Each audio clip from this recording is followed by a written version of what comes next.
In the day's other news, the U.S. combat mission in Iraq will wrap up this year, more than 18 years after it began. President Biden made it official today during an Oval Office visit by the Iraqi Prime Minister. The president said the U.S. focus will shift. It's just to be available, to continue to train, to assist, to help, and to deal with ISIS as it arrives. But we are not going to be, by the end of the year, in a combat mission. There are now 2,500 U.S. troops in Iraq. It is unclear how many of them will remain.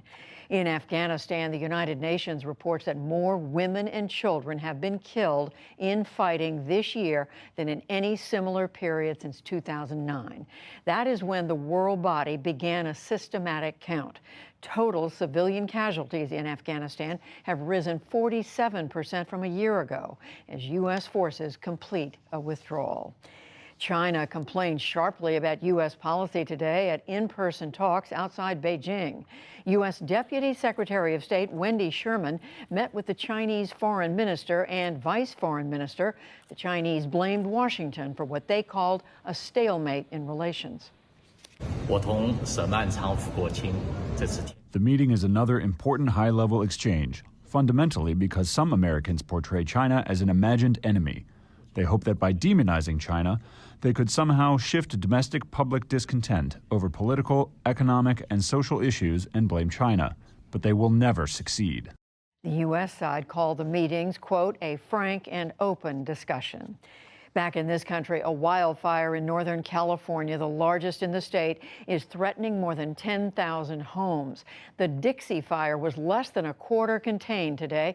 It had burned across 300 square miles and forced evacuations in several small communities.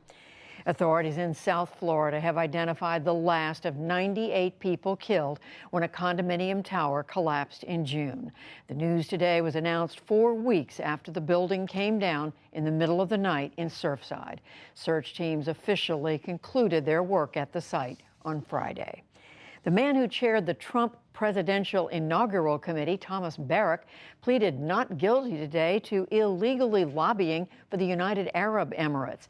The billionaire arrived at federal court in New York and was met by a protester calling him a traitor. But he said he is, quote, 100% innocent.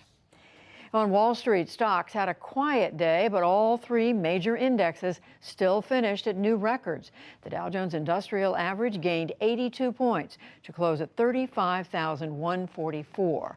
The Nasdaq rose 3 points. The S&P 500 added 10.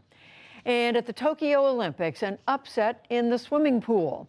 American Katie Ledecky, a 5-time Olympic gold medalist, was beaten by Australian Ariarne Titmus in the women's 400-meter freestyle. Ledecky took silver. Ledecky rebounded later, winning heats in other events and setting an Olympic record in one of them. Still to come on the NewsHour, fears of a return to dictatorship abound in Tunisia after the president suspends parliament. The Greek government targets migrant advocates as the refugee crisis continues. A manufacturing training program offers an economic lifeline to disadvantaged teens, plus much more.